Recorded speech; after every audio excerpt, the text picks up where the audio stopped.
I'm going to talk to you about Bashir al-Assad, who is the president of Syria.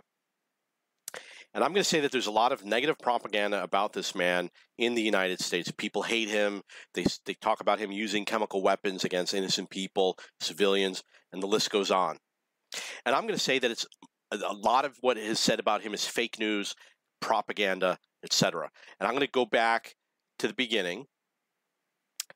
And when the war in Syria hadn't really started yet, there was a news reporter, journalist, who went and interviewed him and said, "You're killing people and you're burying their bodies." And he said, "Where's the proof of this?" And she showed him photos of corpses that were dug up or buried or something like that. It's near some town. And he said, I did not do this. And she said, "Yes, you did. We have proof you did this." Well, guess what? She was wrong. Ended up ISIS was not known yet. And ISIS was going around killing people, Sunnis versus Shiites. The Sunnis were killing the Shiites. If you want to know the difference between a Sunni and a Shiite, I'm going to tell you the difference. Sunnis believe in kings and queens and the royal lineage, and they follow the Prophet Muhammad as you have to be related to the Prophet Muhammad to rule a country. They want the caliphates. They want the religious leaders. The Shiites, which is Bashir al-Assad, they're the democratic ones. They want people to have the right to vote.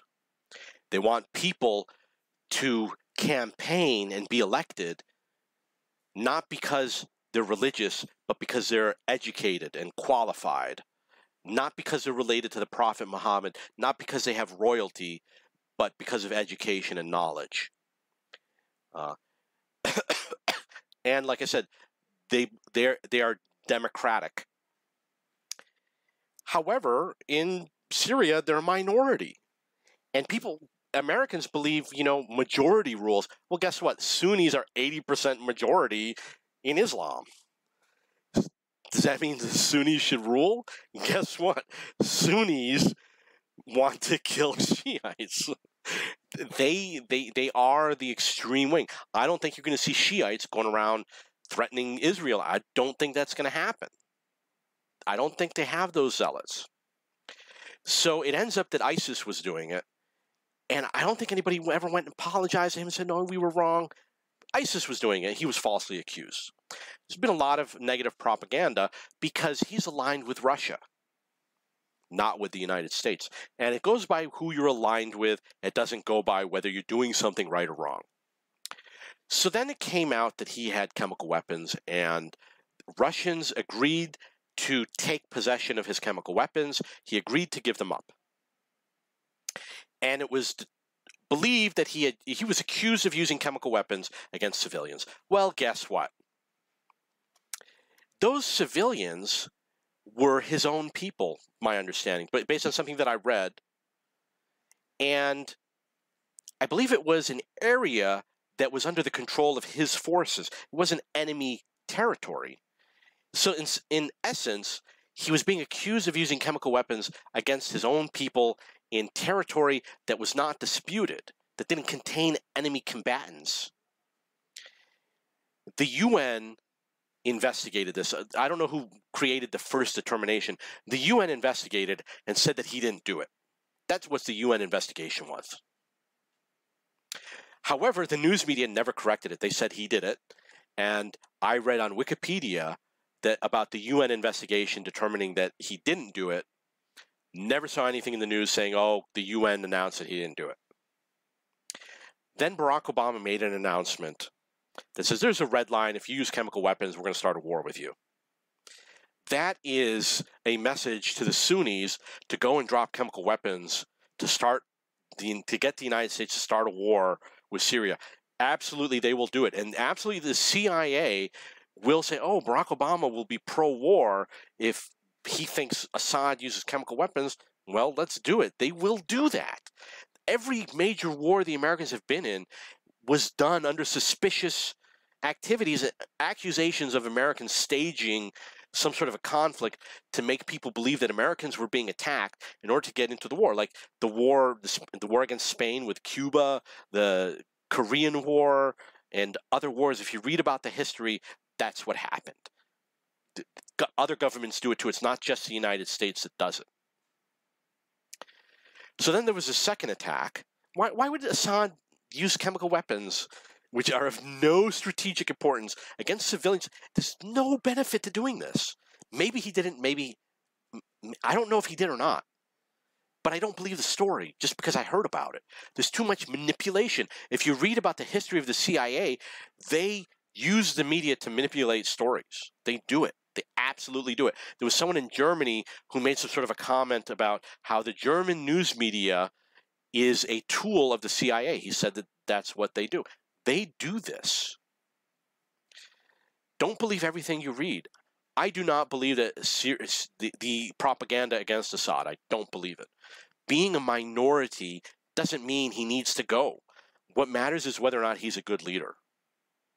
He's in a situation of war, and the United States is supporting the Sunnis. The rebels are Sunnis. The Freedom Army, whatever they call them, they're Sunnis is what they are. And they're fighting against him for religious reasons because he's Shiite. They're fighting Shiites. It's Shiite versus Sunni. The United States is supporting the rebels, which are Sunni, which are aligned with ISIS. And ISIS says they get their weapons from the rebels who get their weapons from the United States. They get American weapons that the Americans give it to the rebels who give it to ISIS. And there are photographs of ISIS soldiers standing in front of American equipment where it'll say something like, "We hate the USA," and there's a sign in the back that says, "Donated by the USA," or something, but it's in English and they don't understand it. There's photos. It's funny when you see something like that. So why is the United States supporting a group of people that they're not radicalized, but they trade with ISIS? They have common beliefs with ISIS. Muslims believe what ISIS believes. The Sunnis believe what ISIS believes. The average non-radical Sunni believes what the radical Sunni believes, but the difference is they don't do it. They believe in Sharia law because Sharia law gives protection to people who are innocent. If you're guilty, you got a problem.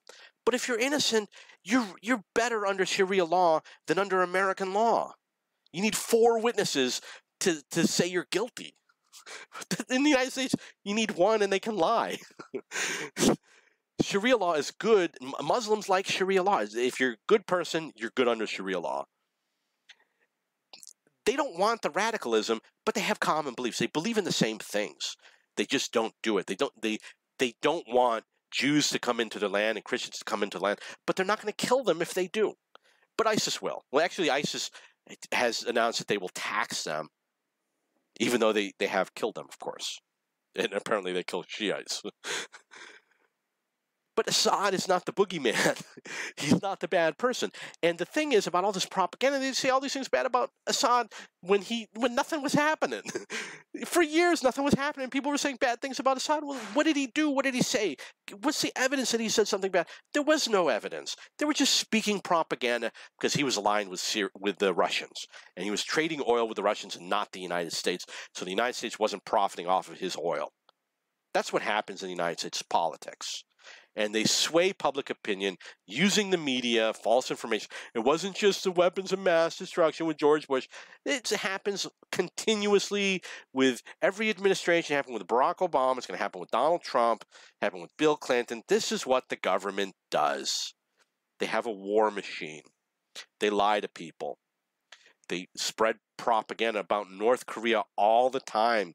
The North Koreans could do absolutely nothing. We could decimate them in a blink of an eye. Why do you got to bully them? We have no reason to spread negative propaganda about North Korea.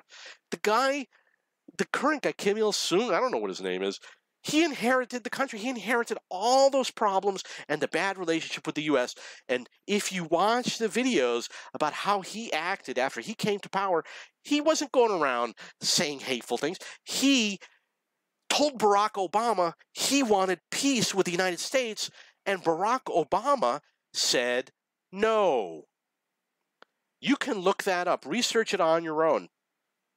He said the facts to South Korea that he wanted peace with South Korea, and there are people that in South Korea that do want peace with the North, but obviously it was laughed at or rejected. It was apparently, I seem to recall it was like a 25-page fax or something like that. This was short into his term as leader of North Korea. The U.S. rejected him, South Korea rejected him. And, okay, so there's a lot of propaganda against Assad. Don't believe it. Same thing happened against Gaddafi. Gaddafi wasn't the boogeyman. Gaddafi had the wealthiest country in Africa with the most human rights, best healthcare system. If you wanted to be a farmer, he would start you up and give you what you needed to start your own farm. And he believed in collectiveness. He believed that people should collectively work together for a common goal. He has a civil rights platform. You go read it. It's really good. He has equality for everybody. You can go read it. It was written in like the 1970s. He developed a car for world peace. Gaddafi did. Developed a car for world peace. You can look it up on the internet. But he admitted guilt with the Lockerbie bombing, paid, I don't know, millions or billions of dollars in reparations, and then they went and killed him. Not only did they kill him, they found that the French and the British planned it. It was called Operation Southland or something like that. And they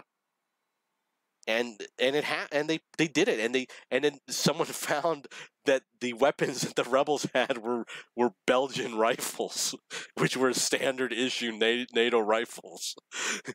Muammar Gaddafi was a crazy person, but he did a lot of good things for Libya. He had great construction projects. Libya was doing great economically. It wasn't such a bad place to live. And propaganda was negative about him. Same with Assad. Don't believe the propaganda. Same with Ahmadinejad. Mahmoud Ahmadinejad. Negative propaganda on him. He's not a Holocaust denier. Go watch his speeches where he talks about the Holocaust and he says it happened and it's real. But he says that the numbers, watch my video about the Holocaust and you'll see what I'm talking about. He says that the numbers are not factual, and he's right. The Nuremberg trials. Use the facts from the Nuremberg trials. You've heard of the Nuremberg trials. What people believe does not comply with the determinations made during the Nuremberg trials, where they presented all the evidence. That if you ask a person today what happened during the Holocaust, what they will say did not happen. The Nuremberg trials are the opposite of the average person's belief of what happened during the Holocaust. And Ahmadinejad knows that. And unfortunately, his numbers are wrong too, because he picked the wrong number for the same reason that the Western nations picked the wrong number. Okay, so if you have any questions or comments, please post below.